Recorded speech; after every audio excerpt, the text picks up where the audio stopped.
Hola a todos, bienvenidos a la lectura de la 61ª jornada de las 1001 noches. Ella, Cheresade, dijo: Bendito sea por siempre Alá.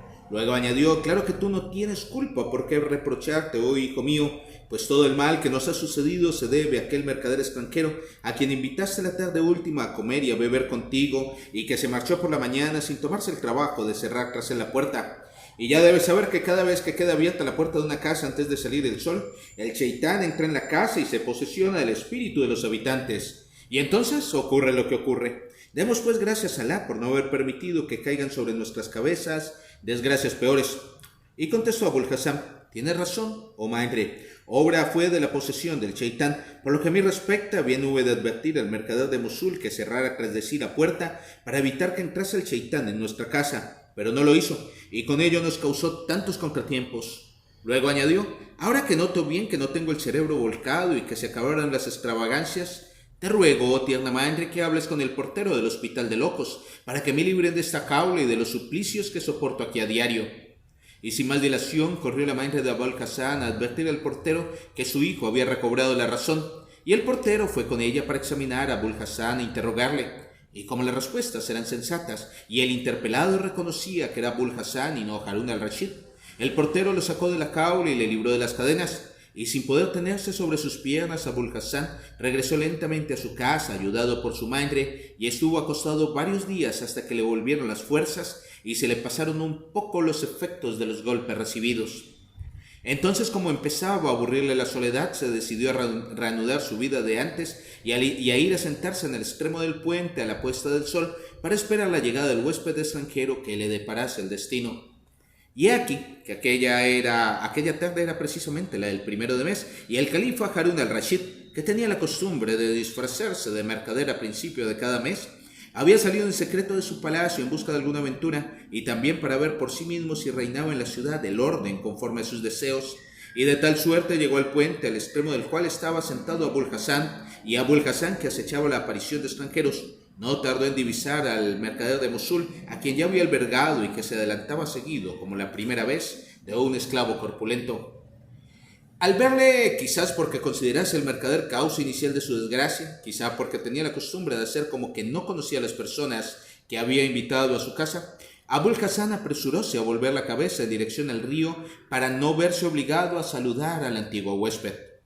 Pero el califa, que estaba enterado por sus propios espías de cuanto le sucedió a Abul Hasan desde su ausencia y que no hizo absolutamente nada para paliar sus efectos, y del trato que hubo de sufrir en el hospital de locos, no quiso dejar pasar aquella ocasión de divertirse más a una costa de hombre tan singular.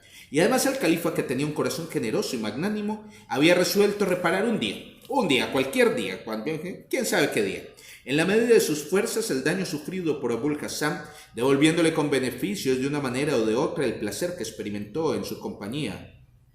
¿Cómo sería si no le hubiera causado placer?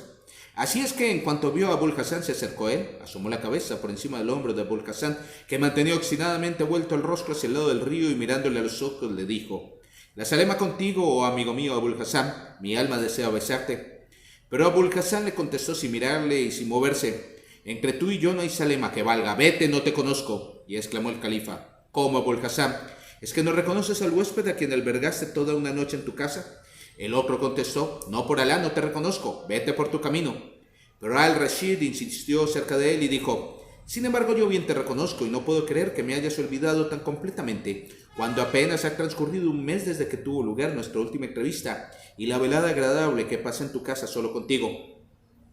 Y como Abul Hasan continuara sin contestar y haciéndole señas para que se marchase, el califa le echó los brazos al cuello y empezó a besarle y le dijo: Oh hermano mío Abul Hasan, me parece muy mal que procedas conmigo de ese modo. En cuanto a mí, estoy decidido a no abandonarte sin que me hayas conducido por segunda vez a tu casa y me hayas contado la causa de tu resentimiento para conmigo. ¿Maldingo?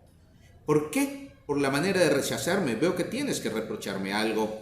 Abul Hasan exclamó con acento indignado: ¿Conducirte yo a mi casa por segunda vez, oh rostro de mal agüero? Vamos, vuelve las espaldas y hazme ver la amplitud de tus hombros. Pero el califa le besó por segunda vez y le dijo: amigo mío Abul Hasan, que duramente me tratas. Si por acaso mi presencia en tu casa ocasionó alguna desgracia, puedes estar bien seguro de que aquí me tienes dispuesto a reparar todo el daño que involuntariamente te causase. Cuéntame pues lo que hayas pasado y el daño que hayas sufrido para que pueda yo ponerle remedio. Y a pesar de las protestas de Abul Hassan, sentóse en el puente al lado suyo y le pasó el brazo por el cuello como haría un hermano con su hermano, y aguardó la respuesta. En ese momento de su narración, Sherazade vio aparecer la mañana y se cayó discretamente, y yo discreto guardo silencio, no sin antes invitaros a que me acompañéis en la lectura de la 60ª, 43ª jornada de las 1001 noches. Muchas gracias.